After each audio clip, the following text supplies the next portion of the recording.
Welcome students. Rotational डायनामिक्सच्या next लेक्चरमध्ये I am here to welcome all. Previous लेक्चरपर्यंत आपण टॉर्क म्हणजे काय असतो सिंपलची डेफिनेशन घेतली होती. The force which is responsible to change the motion in a rotational motion the measure by quantity is called as torque. या टॉर्कचे आपण जे डेरिव्हेशन्स होते ते डेरिव्हेशन्स सगळे रिप्रेझेंट केले. त्यानंतर टॉर्कचे आपण दोन फॉर्म्युले बघितले होते. टॉर्क इन, जर आपण म्हणलं टॉर्क इन वेक्टर फॉर्म, हा टॉर्क जो असतो वेक्टर फॉर्ममध्ये लिहिण्यासाठी tau is equal to R cross एफने आपण नोट डाऊन करू शकतो. सिंपल टॉर्कचा formula is the magnitude of any one of the force multiply by perpendicular distance between the line of force, perpendicular distance of the force from the axis of rotation. या पद्धतीने आपण याचा formula घेतला आहे. हे झालं vector फॉर्ममध्ये. मॅग्निट्यूडमध्ये किती असेल? Torque in magnitude. सो हा जो फॉर्म्युला आहे टॉर्कचा मॅग्निट्यूडमध्ये टाऊ इज इक्वल टू घेतलो आपण R F multiply by sine theta. आणि हा जो थिटा अँगल असतो, हा थिटा अँगल कोणामध्ये असतो? तर हा थिटा अँगल जो लाईन ऑफ फोर्स आहे, लाईन ऑफ फोर्स आणि तुमच्याला जो ॲक्च्युअल पोझिशन वेक्टर आहे, या दोघांमधला जो अँगल त्याला म्हणायचं असतं अँगल थिटा. हे सगळं आपण घेतलं. पण आता जो आपण आज पुढील जो पॉईंट घेणार आहोत तो म्हणजे तिथं मी त्या पॉईंटचं नाव देतो ना, ॲक्च्युअली तो बघायचं काय तो पण सांगतो. So next point is force couple. Force couple, force couple. Okay. मग आता हे फोर्स कपल काय असतं ते बघू. समजा ही एक रिजिड बॉडी असेल आणि ही त्याची ॲक्सिस ऑफ रोटेशन असेल आणि कुठल्याही रिजिड बॉडीचे हे दोन पॉईंट्स असतील आणि हे दोन्ही जे पॉईंट्स आहेत ते ॲक्च्युअली एक सर्क्युलर मोशन परफॉर्म करताय. हा इथं पॉईंट असेल या ठिकाणी एक आणि या ठिकाणी एक पॉईंट असेल. इथून याचं जे डिस्टन्स आहे ते डिस्टन्स म्हणतो मी आर आणि इथून ह्या पॉईंटचे जे डिस्टन्स आहे ते सुद्धा असेल आर. आणि काय झालं तर हे जे दोन्ही पॉईंट्स जे आपण घेतलेले आहेत हे दोन्ही पॉईंट्स वरती फोर्स अप्लाय झाला. मग इकडे एक फोर्स अप्लाय झाला आहे. दोन्ही फोर्सची मॅग्निट्यूड सेम आहे म्हणजे पेअर ऑफ फोर्स ॲक्ट झाला. पेअर ऑफ फोर्सची मॅग्निट्यूड सेम आहे बट अपोजिट इन डायरेक्शन आहे. म्हणजेच ऑब्जेक्ट ए असेल, ऑब्जेक्ट बी असेल आणि हा फोर्स ॲक्ट झाला आणि ऑब्जेक्ट असा रोटेट व्हायला लागला. मग हा ऑब्जेक्ट जो रोटेट होतोय axis along the axis of rotation, या ठिकाणी ही अशी ॲक्सिस ऑफ रोटेशन असेल या पद्धतीने.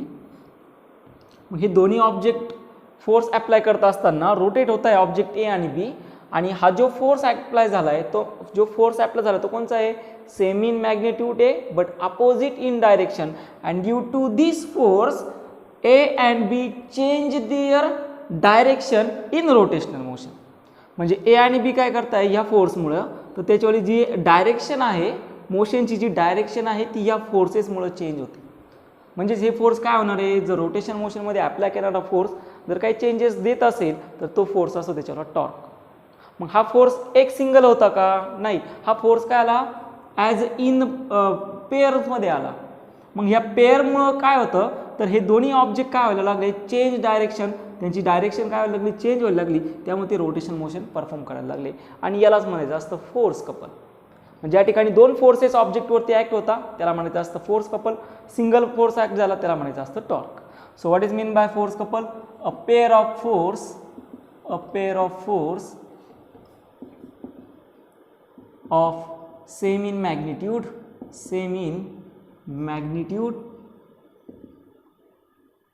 but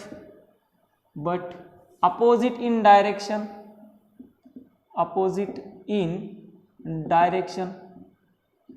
is called, यालाच म्हणायचं असतं इज कॉल्ड फोर्स कपल. मग या फोर्स कपलसाठी जो टॉर्कचा फॉर्म्युला असेल तो टॉर्कचा फॉर्म्युला असेल tau is equal to magnitude of any one force. टॉर्कचा जो फॉर्म्युला असेल तो सिंपल असणार आहे. Magnitude of any one force multiply by perpendicular distance between their म्हणजे त्या दोन्ही फोर्सेसचं लाईन ऑफ ॲक्शन. काय आहे magnitude of any one of the force, म्हणजे टॉर्कचा फॉर्म्युला आपण असं लिहिणार magnitude of any one of the force, म्हणजे आयदर तुम्ही हा एफ घ्या किंवा हा एफ घ्या, याची मॅग्निट्यूड घ्या किंवा याची मॅग्निट्यूड घ्या, घेताना दोघांची मॅग्निट्यूड सेमच असणार आहे, म्हणून मी घेतला F multiply by perpendicular distance between their line of action. मग ही त्याची आहे लाईन ऑफ ॲक्शन आणि ह्या लाईन ऑफ ॲक्शन मधलं डिस्टन्स किती आहे 2r एवढं, मग इथं घेऊन टाका 2r, म्हणजे टाऊ इज इक्वल टू तुमचा सिंपल फॉर्म्युला असेल एफ मल्टिप्लाय बाय 2r झालं. So this is torque acting on couple, acting on couple or we called as a coupling torque, याला दुसरं नाव आहे coupling torque.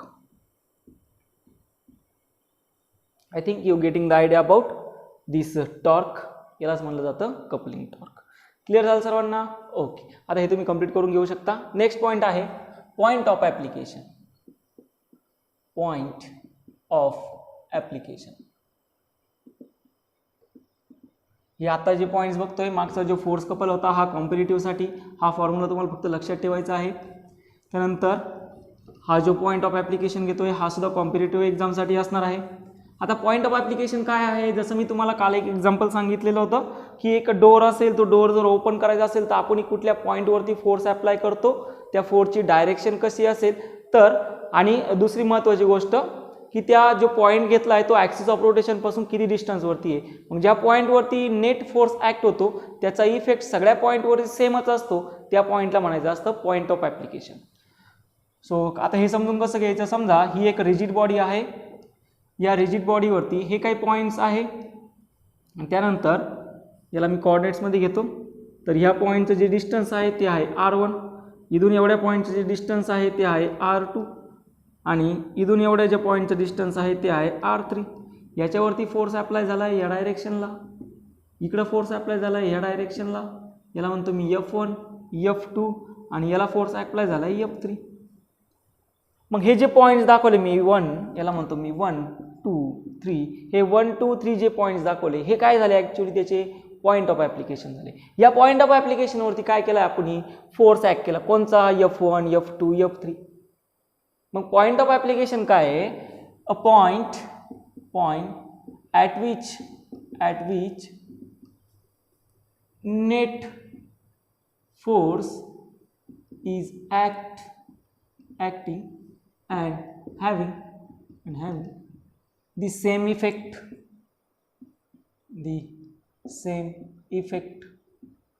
is called, याला म्हणायचं असतं point of application. Point of application एकदम सोपं आहे. पॉइंट ऑफ ॲप्लिकेशन म्हणजे काय, ज्या पॉईंटवरती ॲक्च्युअल आपण फोर्स अप्लाय करणार आहे. मग F1 अप्लाय केला, F2 अप्लाय केला, F3 अप्लाय केला, मग इथं पण तुम्ही F1 F2 and F3 are the forces acting on the points 1 2 3. मग यांचा जो नेट इफेक्ट असेल, आता तो नेट इफेक्ट मी या पद्धतीने दाखवतो बघा. यांचा जो नेट ही असेल ती रिजिड बॉडी, या रिजिड बॉडीवरती हा जो पॉईंट आहे त्याला मी पॉईंट डी म्हणतो. हा पॉईंट डी ॲक्च्युली रिप्रेझेंट करतोय पॉईंट 1 पॉईंट 2 पॉईंट 3. मग याच्यावरती हे जे असेल त्याच्यावर ते ॲक्च्युअल पोझिशन वेक्टर असणार आहे, ही पोझिशन वेक्टर येऊन जाणार आहे आर. त्याच्यानंतर याच्यावरती जो नेट इफेक्टिव्ह फोर्स असेल हा ॲडिशन असणार आहे F1 F2 आणि F3. म्हणजे जो इफेक्ट F1 वरती first point force F1 point 1 वरती ॲक्ट झाला, फोर्स F2 पॉईंट 2 वरती ॲक्ट झाला, फोर्स F3 पॉईंट 3 वरती ॲक्ट झाला, या तिन्हींचा जो रिझल्टंट इफेक्ट असेल तो सेम इफेक्ट पॉईंट डी वरती असणार आहे. मग इथं घेतो मी point 1 2 3, it's same effect acts on point D. मग किती फोर्सेस ॲक्ट केले पॉइंट डी वरती, F1 plus F2 plus F3, हे तिन्ही फोर्सेस काय केले त्यावरती ॲक्ट केले, आणि हेच तर असतं त्याच्यावर ॲक्च्युअल पॉइंट ऑफ ॲप्लिकेशन. मग याचं टॉर्कचा फॉर्म्युला काय असणार आहे, tau is equal to R cross multiply by F net. मग याला आपण कसं लिहू शकतो, tau is equal to R multiply by F1 plus F2 plus F3. हे ॲक्च्युली टॉर्क झाला, पॉईंट ऑफ ॲप्लिकेशनवरती ॲक्ट होणारा torque R multiply by F1 plus F2 plus F3 झालं. क्लिअर झालं सर्वांना. पॉईंट ऑफ ॲप्लिकेशन समजलं. पॉईंट ऑफ ॲप्लिकेशन एकदम simple आहे, कुठल्या पॉईंटवरती ॲक्च्युअल फोर्स अप्लाय करणार आहोत आणि तो जो फोर्सचा इफेक्ट असेल प्रत्येक पॉईंटवर जर आपण सेपरेट काउंट केला तर एक कुठला तरी पॉईंट घेतला असेल बियॉन्ड दिस 3, तो जो पॉईंट असेल तो ॲक्च्युली ह्या तिन्हीला काय करतो, रिप्रेझेंट करत असतो आणि त्यावरती ॲक्ट होणारा जो फोर्स असेल तो सेमच फोर्स असणार आहे, जो 1 वरती ॲक्ट झाला, जो 2 वरती ॲक्ट झाला, जो 3 वरती ॲक्ट झाला. 1 वरती फोर्स अप्लाय करून काहीतरी इफेक्ट दाखवत असेल, 2 वरती फोर्स अप्लाय करून काहीतरी इफेक्ट दाखवत असेल, 3 हा फोर्स अप्लाय करून 3 वरती काहीतरी इफेक्ट दाखवत असेल, तो सेम इफेक्ट पॉईंट डी वरतीच दाखवले जाणार आहे या सगळ्या फोर्सेसमुळे, म्हणून त्याला म्हणायचं पॉईंट ऑफ ॲप्लिकेशन. क्लिअर झालं सर्वांना, कन्फर्म. ओके चलो, सो नेक्स्ट पॉईंट हे कंप्लीट करून घ्या. नेक्स्ट पॉईंट आहे equilibrium. So next point is equilibrium. आता हे इक्विलिब्रियम काय ते जरा एकदा व्यवस्थित समजून घेऊ.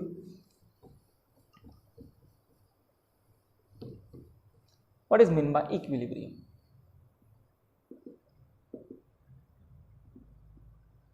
इक्विलिब्रियम म्हणजे समजा फॉर एक्झाम्पल अशी एक सिस्टीम आहे, ही एक रिजिड बॉडी आहे, सिस्टीम म्हणतो मी याला, आणि यामध्ये हा एक पॉईंट असेल, याच्यावरती इकडे फोर्स अप्लाय झाला आहे F1, हा दुसरा पॉईंट असेल याच्यावरती इकडे फोर्स अप्लाय झाला आहे F2, हा तिसरा पॉईंट असेल याच्यावरती इकडे फोर्स अप्लाय झाला आहे F3, हा चौथा पॉईंट असेल याच्यावरती इकडे फोर्स अप्लाय झाला आहे F4, हा पाचवा पॉईंट असेल याच्यावरती इथं फोर्स अप्लाय झाला आहे F5 आणि हा इथं फोर्स असेल F6. आणि याला जर मी कोऑर्डिनेट सिस्टीम जर टाकली, इकडं असेल एक्स कोऑर्डिनेट आणि इकडं असणार आहे वाय कोऑर्डिनेट आणि हा असेल ॲक्च्युअल त्याचा ओरिजिन. तर काय झालं, जर व्यवस्थित तुम्ही ऑब्झर्व केलं तर हे जे 6 पॉईंट्स आलेत, या 6 पॉईंट्सवरती अप्लाय होणारा जो फोर्स आहे तो वेगवेगळ्या डायरेक्शनला आहे, डिफरंट, किंवा आपण असं समजू की वेगवेगळ्या डायरेक्शन फक्त त्यांच्यावर डिफरंट आहे, मॅग्निट्यूड सेम आहे असं पकडूया आपण. मॅग्निट्यूड काय आहे, सेम आहे, डायरेक्शन काय आहे, डिफरंट आहे. त्यामुळं काय झालं, ही जी बॉडी होणार होती, आपली जी सिस्टीम होती रिजिड बॉडी, ही रोटेट व्हायला पाहिजे होती पण झालं नाही, तर ती बॉडी काय राहिली, त्याच आहेत त्याच पोझिशनला राहिली आणि ॲक्च्युअल ती पोझिशन असते त्याच्यावाली इक्विलिब्रियमची. मग इक्विलिब्रियम काय असणार आहे, system of equilibrium, system of equilibrium in which its translation motion and rotational motion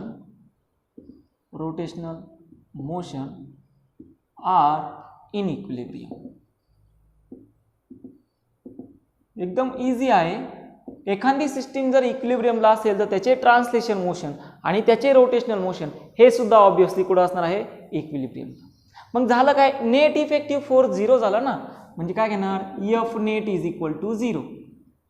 काय एफ नेट 0, डायरेक्शन डिफरंट आहे म्हणून. म्हणजे एफ नेट काय होता, F1 plus F2 plus F3 plus F4 plus F5 plus F6 all are 0. By the definition of torque, torque ची definition काय आहे, tau is equal to R cross F net. हा काय असेल, नेट टॉर्क असेल. मग आता नेट टॉर्क किती येऊन जातो, आर मल्टिप्लाय बाय, जर एफ नेटच 0 असेल तर नेट टॉर्क सुद्धा काय येऊन जाणार आहे, 0 येऊन जाणार आहे. झालं. जर फोर्स 0 आलं तर टॉर्क काय असेल, 0 असेल. कुठं 0 असणार आहे, सिस्टीम इन इक्विलिब्रियम मध्ये. मग या इक्विलिब्रियमचे 3 टाइप्स पडतात. एक असतो स्टेबल इक्विलिब्रियम, एक असतो अनस्टेबल इक्विलिब्रियम आणि तिसरा असतो न्यूट्रल इक्विलिब्रियम. हे झालं सर्वांचं. चला आता मी 3. So equilibrium there is having 3 types. One is stable equilibrium, another is unstable equilibrium and last one is neutral equilibrium. So equilibrium हे महत्त्वाचे आहेत. कुठल्या सिस्टीमला इक्विलिब्रियम म्हणायचं, कुठल्या सिस्टीमला स्टेबल इक्विलिब्रियम म्हणायचं हे बघून घेऊ. फर्स्ट आहे स्टेबल इक्विलिब्रियम.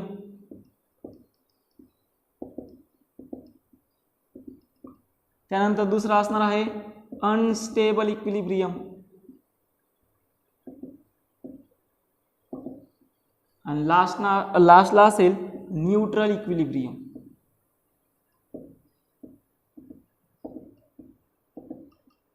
मग आता स्टेबल इक्विलिब्रियम कशाला म्हणणार? फॉर एक्झाम्पल बघा, आपल्याकडे या ठिकाणी एक असा सरफेस असेल. हा सरफेस कोणचा आहे? कॉन्केव्ह सरफेस आहे. या कॉन्केव्ह सरफेसमध्ये तुम्ही हा जो समजा हा छोटासा ऑब्जेक्ट असेल, बॉल असेल, आणि हा तुम्ही या पॉईंटपासून रिलीज केला तर हा बॉल या ठिकाणी जाणार आहे आणि परत या मेन पोझिशनला येऊन जाणार आहे. म्हणजे काय झालं, ऑब्जेक्टनी त्याची स्टेबल ॲक्च्युअल जी इक्विलिब्रियम पोझिशन होती, इट अगेन असं म्हणू शकतो का त्याची इक्विलिब्रियम पोझिशन तो परत घेतोय. म्हणजे तो परत त्याच्या इक्विलिब्रियम पोझिशनला येतो. केव्हा? ज्या वेळेस ऑब्जेक्ट तुम्ही डिस्प्लेस केला असेल, स्लाइटली डिस्प्लेस केला असेल आणि रिलीज केला असेल, तो ऑब्जेक्ट कुठे येऊन जातो? त्याच्यावाल्या मीन पोझिशनला, इक्विलिब्रियम पोझिशनला. मग याला काय म्हणणार? Stable equilibrium.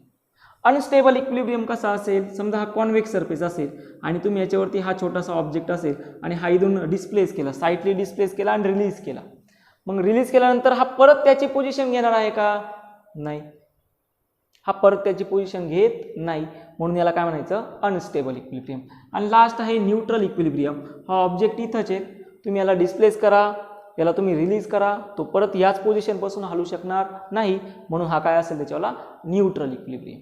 So what is, आता हे तीन कन्सेप्ट तुम्हाला स्टेबल, अनस्टेबल आणि न्यूट्रल इक्विलिब्रियमचे आय थिंक हे तुम्हाला समजले असतील. आता मी याचे ॲक्च्युअल स्टेटमेंट लिहून देतो. अ बॉडी रिगेन, इथं सिंपल स्टेबल इक्विलिब्रियम म्हणजे काय? A body regain its original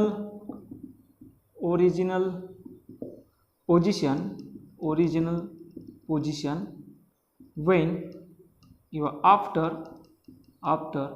it is slightly displace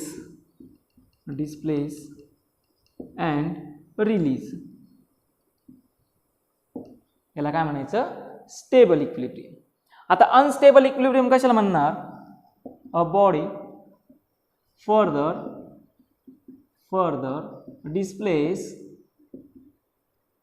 displace means it's not regain its original position. A body further displace its position after it is slightly displace and release. याला काय म्हणणार? Unstable equilibrium. याला काय म्हणणार? Stable equilibrium. आणि last point आहे neutral equilibrium. A body is rest at its position when it is slightly displace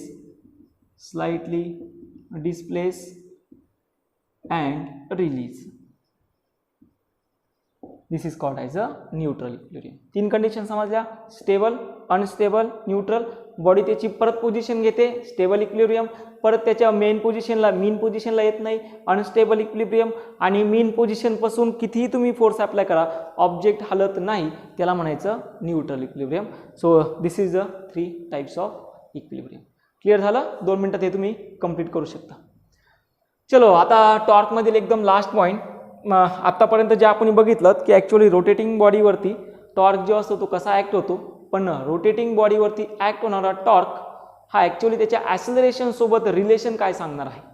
जसं की बघा, आता आपण जो टॉर्कचा फॉर्म्युला घेतलेला आहे तो टाऊ इज इक्वल टू किती आला?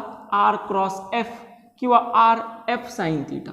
पण ॲक्च्युअली जर आपण बघितलं, ही टॉर्कची क्वांटिटी आली, ती क्वांटिटीने आपण त्याला इझिली मेजर करू शकतो. पण जर फोर्सचा फॉर्म्युला बघितला, लिनियर फोर्सचा formula, linear force is equal to किती असतो? Mass multiply by acceleration. आणि आपला टॉर्कचा फॉर्म्युला काय आहे? Tau is equal to R cross F. जर इथं बघितलं तर हा एफ आला, हा फोर्स कोणाला रिप्रेझेंट करणार आहे? लिनियर मोशन मधला. म्हणजे आतापर्यंत आपण फक्त जो फोर्स अप्लाय करून बघितला, जो टॉर्क फाइंड केला, तो टॉर्क कुठे होता? कुठेतरी एखादी ऑब्जेक्ट रोटेशनल मोशन परफॉर्म करत असेल त्या ठिकाणी, आणि एवढा टॉर्क अप्लाय करून आपण त्याच्यावर मोशन चेंज करू शकतो. पण मग तो मोशन जर चेंज करत असेल, बॉडी एखादी रोटेट होत असेल, त्याच्यावर अँग्युलर व्हेलॉसिटी कॉन्स्टंट राहत असेल किंवा अँग्युलर फोर्स अप्लाय केल्यामुळं, समजा तर मी तुम्हाला व्यवस्थित समजून सांगतो बघा. आपले ही एक रिजिड बॉडी आहे आणि या रिजिड बॉडीवरती भरपूर सारे ऑब्जेक्ट दिले आणि ही जी रिजिड बॉडी आहे, या रिजिड बॉडीला आपण फोर्स अप्लाय केला. मग फोर्स अप्लाय केल्यामुळे ही बॉडी काय व्हायला लागली, रोटेट व्हायला लागली. मग रोटेट ज्यावेळेस ही बॉडी होत राहणार आहे त्यावेळेस या बॉडीच्या अलॉंग्स काय होतं, पहिल्यांदा अँग्युलर वेलॉसिटी होती, पण आता फोर्स अप्लाय केल्यामुळं ही angular velocity with respect to time change होणार आहे. मग अँग्युलर वेलॉसिटी जर with respect to time change जर झाली तर ती काय असणार आहे, अँग्युलर ॲक्सिलरेशन असणार आहे. मग अँग्युलर ॲक्सिलरेशन काय सांगतं, तर ही बॉडी एका कॉन्स्टंट युनिफॉर्म अँग्युलर ॲक्सिलरेशननी रोटेट होते.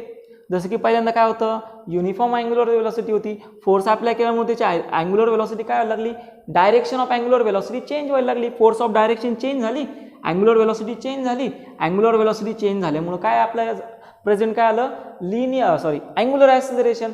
आणि ह्या अँग्युलर ॲक्सिलरेशनमुळे काय झालं, तर ही बॉडी एका कॉन्स्टंट अँग्युलर ॲक्सिलरेशननी आता रोटेट होते. म्हणजे आता इथे कॉन्स्टंट अँग्युलर वेलॉसिटी आहे का, नाही. काय कॉन्स्टंट आहे, कॉन्स्टंट अँग्युलर ॲक्सिलरेशन. का कॉन्स्टंट आहे, फोर्स अप्लाय केलं. का फोर्स अप्लाय केला, अरे याचे चेंजेस करायचे आहेत आपल्याला, रोटेशनल मोशनमध्ये आपल्याला काहीतरी चेंजेस परफॉर्म करायचे आहे, त्यामुळं फोर्स आपण अप्लाय केला. मग अप्लाय केलेला फोर्स हा एफ होता. एफ मुळे ओमेगा चेंज झाला, ओमेगा मुळे अल्फा प्रेझेंट आला. मग अल्फा जर प्रेझेंट येत असेल तर रोटेशनल मोशन मध्ये तुम्ही हा एफ कशाने रिप्रेझेंट करणार, टॉर्कने. मग हा टॉर्क जसा हा फोर्स असेल, mass, F is equal to mass multiply by acceleration. मग टॉर्क तुम्ही कसा लिहिणार, थोडक्यात काय, ज्यावेळेस फोर्स हा लिनियर मोशन मध्ये मास इंटू ॲक्सिलरेशन दाखवला जातो, वेलॉसिटी लिनियर वेलॉसिटी अँग्युलर वेलॉसिटीला रिप्रेझेंट करत असते.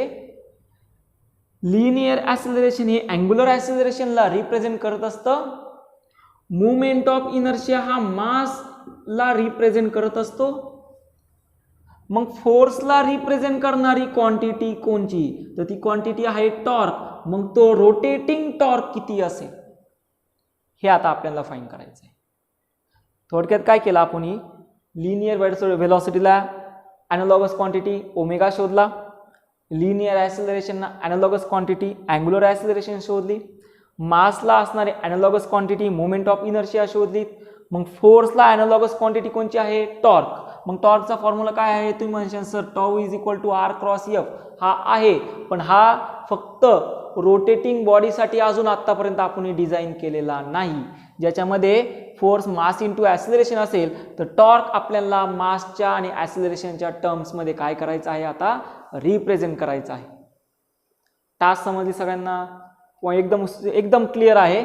फोर्स मास इंटू ॲक्सिलरेशनला रिप्रेझेंट करत असेल तर टाऊ मास अँड ॲक्सिलरेशनला रिप्रेझेंट करणारा फॉर्म्युला शोधा. थोडक्यात काय, तर आपल्याला टॉर्क शोधायचा आहे, टॉर्क फॉर रोटेटिंग बॉडीसाठी. करायची सुरुवात. मग चला, टास्क समजली असेल सर्वांना. ॲनालॉगस क्वांटिटी लिनियर वेलॉसिटीची शोधली, ॲनालॉगस क्वांटिटी अँग्युलर वेलॉसिटीची शोधली. आता त्याच पद्धतीने आपल्याला लिनियर वेलॉसिटी फोर्सेससाठी ॲनालॉगस क्वांटिटी फाइंड करायची आहे. So next point is torque acting on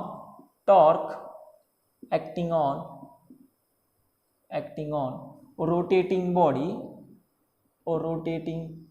body about an axis.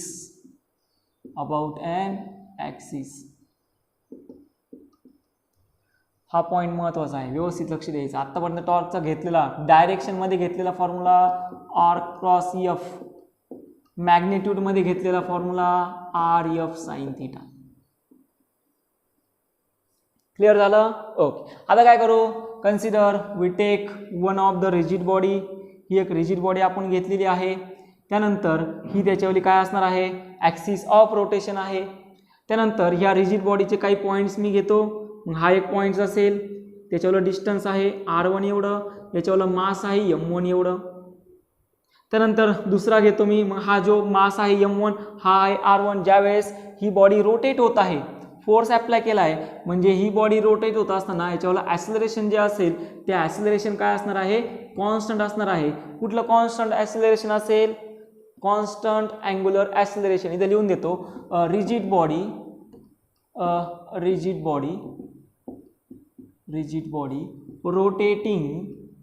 rotating about an axis which is perpendicular to its plane and moving with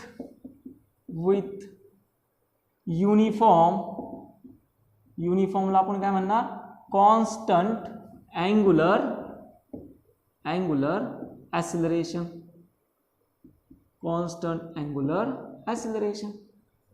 मग ते कॉन्स्टंट अँग्युलर ॲक्सिलरेशन कशाने दाखवत असतो आपण, अल्फाने. मग आता हा ऑब्जेक्ट घेतला 1, हा काय करणार आहे, बॉडी रोटेट होते, म्हणजे हा काय करणार आहे, सर्क्युलर मोशन परफॉर्म करेल. मग सर्क्युलर मोशन परफॉर्म करत असताना हा त्याला अप्लाय केलेला काय आहे, फोर्स आहे. तो फोर्स किती आहे, F1 एवढा. क्लिअर झालं सर्वांना. हा ऑब्जेक्ट होता, त्याचं मास होतं m1, बरोबर. त्याचं डिस्टन्स होतं from the axis of rotation, point O पासून त्याचं डिस्टन्स होतं r1. मग आता त्याने काय केलं, एक सर्क्युलर मोशन परफॉर्म केलं. हे सर्क्युलर मोशन परफॉर्म करत असताना हा जो फोर्स होता, हा फोर्स कसा आहे, त्याला परपेंडिक्युलर आहे. कशाला परपेंडिक्युलर आहे, पोझिशन वेक्टरला. मी सांगितलंय नेहमी, पोझिशन वेक्टर म्हणजे लाईन ऑफ ॲक्शन. ही line of action axis of रोटेशनला कशी पाहिजे, परपेंडिक्युलर पाहिजे.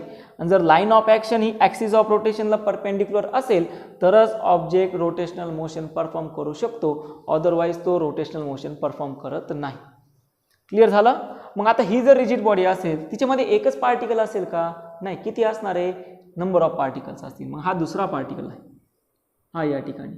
त्याचं मास किती आहे, m2. त्याचं डिस्टन्स किती आहे, r2. आणि तो सुद्धा काय करतोय, सर्क्युलर मोशन परफॉर्म करतो या पद्धतीने. आणि इथं त्याच्यावरती काय झाला आहे, फोर्स अप्लाय झाला आहे, F किती, 2. क्लिअर झालं. त्यानंतर असे 1 झाला, 2 झाला, असे किती असतील, n असतील. मग हा n असेल, n पार्टिकल. त्याचं मास किती आहे, mn आहे. त्याचं डिस्टन्स किती आहे, rn आहे. आणि त्याने सुद्धा काय केलं, रोटेशनल मोशन परफॉर्म केलं या पद्धतीने. आणि याला जो फोर्स असेल तो फोर्स कसा असणार आहे, टेंजेन्शियल असेल. तो फोर्स काय असणार आहे, n फोर्स. मग मी तर काय म्हणतो, मी एक simple, a rigid body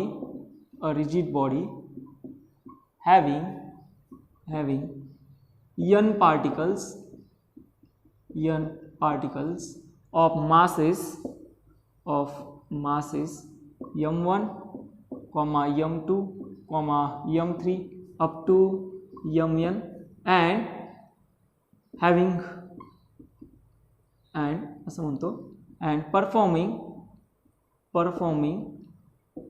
circular motion about an axis with radius r1, r2, r3, rn respectively.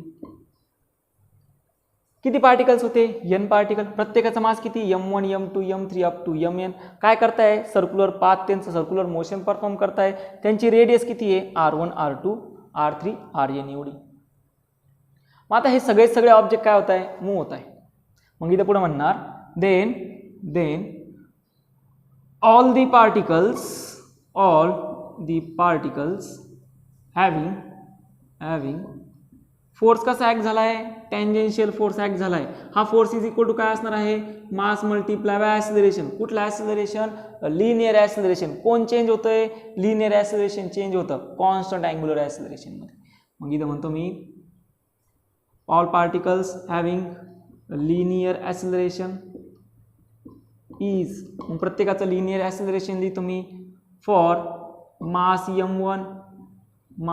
m1 at radius r1 moving in circular path having linear acceleration is, मग याचं लिनियर ॲक्सिलरेशन कोणाचं, मास m1चं किती डिस्टन्सला आहे, r1 एवढ्या डिस्टन्सला काय करतोय तो, circular motion perform करतो, मग त्याच्यासाठी लिनियर ॲक्सिलरेशन किती असेल, ते येऊन जातं a1 is equal to linear acceleration आणि अँग्युलर ॲक्सिलरेशन मधलं relation a is equal to काय असतो, r मल्टिप्लाय बाय अल्फा एवढा, बरोबर, म्हणजे किती येऊन जाणार आहे, a1 is equal to r1 multiply by काय असेल, अल्फा असेल. क्लिअर होतंय सर्वांना, व्यवस्थित अंडरस्टँड करून घ्या. हे झालं इक्वेशन 1, हे तुमचं झालं असेल वरचं, हे समजलं ना तुम्हाला, लिनियर ॲक्सिलरेशन आणि अँग्युलर ॲक्सिलरेशन मधलं रिलेशन, लिनियर वेलॉसिटी आणि अँग्युलर वेलॉसिटी मधलं relation v is equal to linear velocity आणि अँग्युलर वेलॉसिटी मधलं relation v is equal to r omega, linear acceleration आणि अँग्युलर ॲक्सिलरेशन मधलं relation a is equal to r alpha. Clear झालं सर्वांना, हे relation तुमच्या लक्षात पाहिजे. हा चला, हे झालं असेल, ठीक आहे. इक्वेशन 1 भेटलं. आता हे कोणासाठी आलं इक्वेशन 1, मास m1 साठी, डिस्टन्स किती होतं, r1. आता असंच इक्वेशन कोणासाठी घेणार आहेत, सिमिलरली फॉर m2 डिस्टन्स और radius having radius r2 it's linear acceleration is, मग याचं लिनियर ॲक्सिलरेशन किती असणार आहे, तर याचं लिनियर ॲक्सिलरेशन येऊन जातं a2 is equal to r2 multiply by alpha. Equation काय आलं, सेकंड.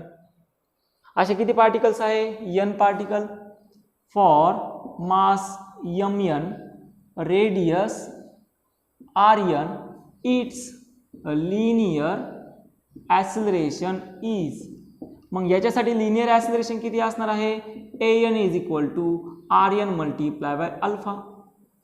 आता तुम्ही म्हणशाल तर प्रत्येक ठिकाणी अल्फा 1 अल्फा 2 अल्फा 3 का घेतले नाही, ते एकदम सिंपल रिझन आहे. याची जर अँग्युलर वेलॉसिटी कॉन्स्टंट असेल आणि ती फोर्स अप्लाय केल्यामुळे अँग्युलर वेलॉसिटी चेंज होते, तर कॉन्स्टंट अँग्युलर ॲक्सिलरेशन प्रेझेंट असणार आहे. हे रोटेशनल मोशनमध्ये आपण मागच्या प्रत्येक लेक्चरमध्ये बघत आलो की अँग्युलर वेलॉसिटी कॉन्स्टंट असेल तर प्रत्येक ठिकाणी लिनियर वेलॉसिटीमध्ये फक्त v is equal to r multiply by omega, हा v1 तर r1, हा v2 तर काय असेल r2, ओमेगा बदलत नाही. त्याच पद्धतीने ॲक्सिलरेशन सुद्धा चेंज होणार नाही. भेटले 3 इक्वेशन. मग आता आपण इथं न्यूटन्स सेकंड लॉ अप्लाय करू.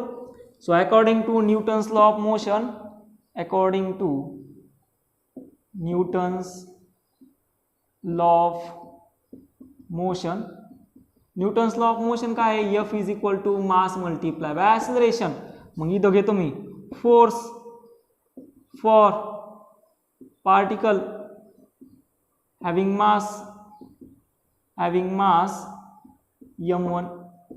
मग m1 साठी हा पूर्ण टास्क तुम्हाला बोर्डसाठी असेल ना, बोर्ड एक्झामसाठी. मग आपल्याला काय बघायचं, आता फोर्स ॲक्ट करायचा, m1 वरती किती फोर्स ॲक्ट झाला, m1 या ठिकाणी याच्यावरती किती फोर्स ॲक्ट झाला तो काढून घेऊ. मग त्यासाठी फोर्सचं इक्वेशन काय असणार आहे, F1 is equal to m1 multiply by a1.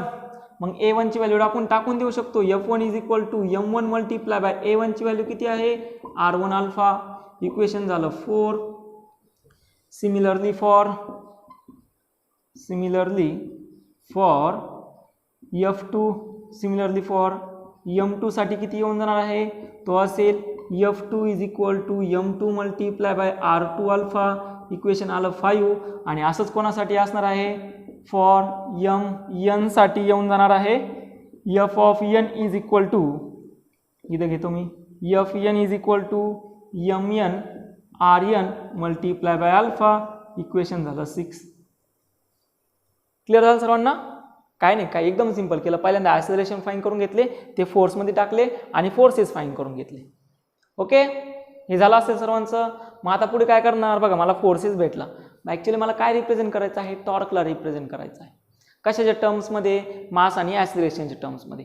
मग आता काय पाहिजे मला, फोर्सेस तर भेटला, मग टॉर्कचा फॉर्म्युला वापरणार मी, tau is equal to r cross F और tau is equal to rf sine theta. मग घेऊया पुढे, हे झालं तुमच्यावर, ठीक आहे. चला, so according to definition of torque, पुढे घेतो मी according to, so next point is according to definition of torque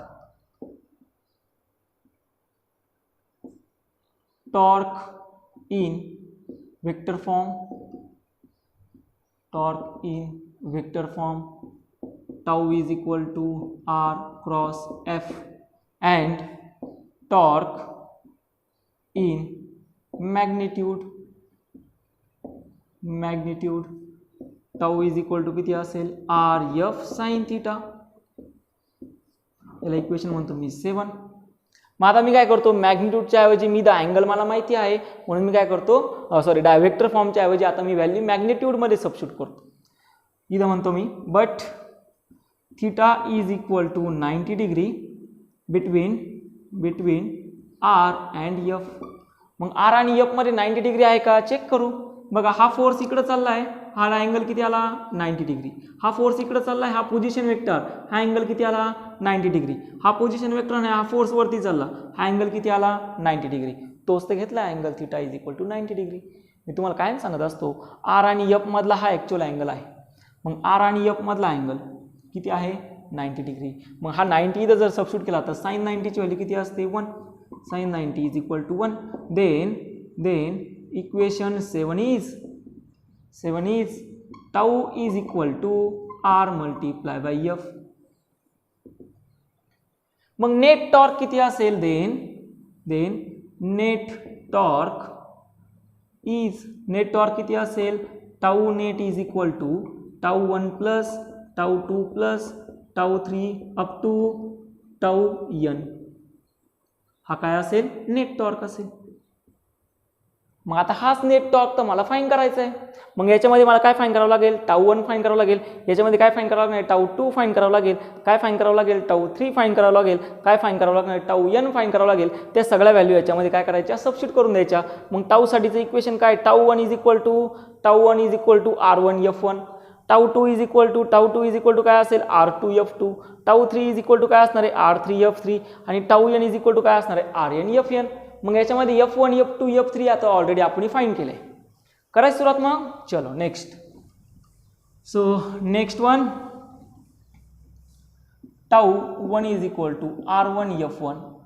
मग r1 f1चं इक्वेशन नंबर 5 सबस्टिट्यूट करा. इक्वेशन नंबर 5 किती आहे m1 आणि इथं किती होता r1 मल्टिप्लाय बाय अल्फा, म्हणजे टाऊ 1 तुम्हाला भेटतो m1 r1 square alpha. Similarly tau 2 is equal to किती असेल, ते पण सॉल्व करून देतो. r2 मल्टिप्लाय बाय f2 ची value m2 r2 multiply by alpha, म्हणजे टाऊ 2 इज इक्वल टू येऊन जातो m2 r2 square multiply by alpha. For tau 3 is equal to काय असेल m3 r3 स्क्वेअर अल्फा आणि tau n is equal to किती येऊन जातो, मग टाऊ n असेल mn rn square multiply by alpha. चला मग आता नेट टॉर्कच्या सगळ्या व्हॅल्यूज तुम्हाला भेटलेल्या आहे. मग नेट टॉर्कच्या इक्वेशन मध्ये ते व्हॅल्यू काय करून देऊ, सबस्टिट्यूट करून देऊ ह्या सगळ्या इक्वेशन्स मध्ये. मग हे इक्वेशन नंबर काय असेल, हे जर 7 असेल तर हे इक्वेशन 8, इक्वेशन 9, दिस इज 10. त्याच्यानंतर हे दोन्ही इक्वेशन काय असतील, हे इक्वेशन असेल 11 आणि हे इक्वेशन काय असेल 12. आता मी इक्वेशन नंबर वाढवलेत, तुम्ही याला शॉर्ट पण करू शकता, पण हे मी प्रत्येकाला समजावं असं केलंय. तुम्ही याला स्टेप्स कमी करून तुम्ही याला इझिली सॉल्व्ह करू शकता. चला मग करायचं पुढे सुरुवात.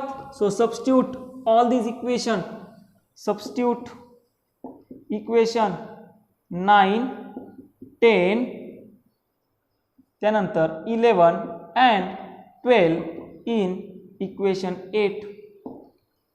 चला इक्वेशन 8 मध्ये व्हॅल्यू सबस्टिट्यूट करून देऊ. So net torque is equal to, net टॉर्कची value m1 r1 square alpha plus m2 r2 square alpha plus m3 r3 square alpha up to mn rn square alpha. Common काय घेतो मी, alpha common घेतला साईडला, म्हणजे tau net is equal to किती आला m1 r1 square plus m2 r2 square plus m3 r3 square up to mn r n square multiply by काय असेल अल्फा असेल. झालं. मोमेंट ऑफ इनर्शियाची डेफिनेशन काय आहे ते झालं असेल सर्वांचं. सो इथं पुढे लिहितो मी by the definition of moment of inertia I is equal to moment of inertia I is equal to m1 r1 square m2 r2 square m3 r3 square up to mn r n square. मग याला आपण म्हणजे याला torque मध्ये replace करू शकतो.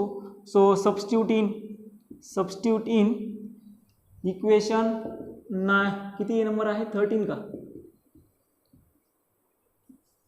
Substitute in equation 13 tau is equal to किती आला I मल्टिप्लाय बाय अल्फा. बघा. सो पुढे म्हणतो मी compare to F is equal to mass multiply by acceleration. आपण याला कशाबरोबर कंपेअर केलं mass multiply by acceleration compare केलं. So tau is analogous to force.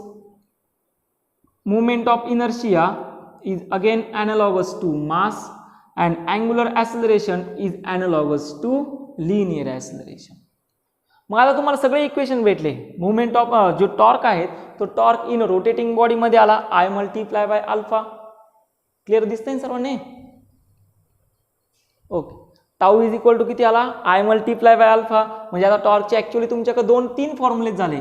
हा वेक्टर फॉर्म मधला, हा मॅग्निट्यूड मधला आणि हा रोटेटिंग बॉडीसाठी. टाऊ इज इक्वल टू कुठं वापरणार रोटेटिंग बॉडीसाठी I मल्टिप्लाय बाय अल्फा. आता कुठला कधी वापरायचा. जर तुम्हाला लिनियर फोर्स दिला आणि अँगल दिला तर RF साइन थिटा वापरा. जर दोन्ही तुम्हाला IJK च्या फॉर्म मध्ये दिलाय तर एक डब्बा घ्यायचा आणि तो सॉल्व्ह करायचा. डब्बा माहिती ना तुम्हाला मॅट्रिक्स सॉल्व्ह करायचा तो म्हणजे tau is equal to R cross F.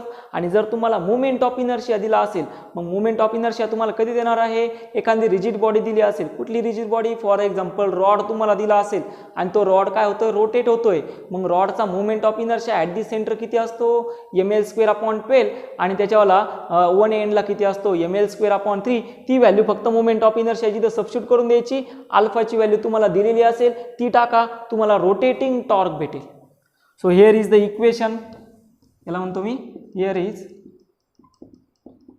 The equation for rotating torque for the body is rotating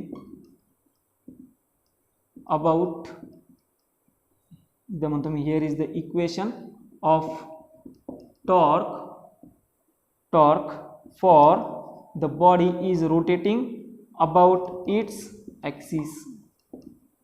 याला दुसरं नाव आहे रोटेटिंग टॉर्कचं. इक्वेशन नंबर किती 14. सो इथं आपल्याला सेक्शन 2 हा पूर्णपणे संपतो. सेक्शन 2 मधला इथं एकही पॉईंट शिल्लक राहिलेला नाहीयेत. आता तुमच्यासाठीचा होमवर्क म्हणजे सगळ्यांनी होमवर्क कंपल्सरी करायचा आहे. ज्यांचे या होमवर्कचे फोटो येतील त्यांनाच पुढचे जे प्रॉब्लेम्स असतील किंवा जे लेक्चर्स असतील ते लेक्चर भेटत चालतील. आता होमवर्क आहे की सर्वांनी जो सेक्शन 2 संपल्यानंतर जे प्रॉब्लेम्स आहेत सॉल्व एक्झाम्पल्स ते सॉल्व एक्झाम्पल प्रत्येकाने कंपल्सरी सॉल्व करायचे आहेत प्रत्येकाने आणि त्याचे फोटोग्राफ्स मला पाठवायचे आहेत. सपोज एखादा प्रॉब्लेम तुम्हाला आडला तर तो फक्त डाऊट म्हणून त्याचा नंबर पाठवा मी तो तुम्हाला एक्सप्लेन करून देईन. होप सो आजचं लेक्चर हे सर्वांना व्यवस्थित समजलं असेल. रोटेटिंग टॉर्क काय असतो आणि हे टॉर्कचे तिन्ही इक्वेशन कधी वापरायचे. Tau is equal to I multiply by alpha. Moment of inertia दिला असेल तर वापरा.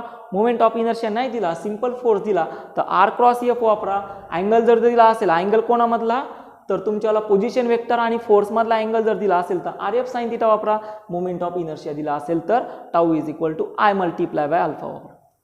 क्लिअर झालं सर्वांना लेक्चरला. ओके. सो व्यवस्थित अभ्यास करा आणि डाऊट्स पाठवा. चला थँक्यू.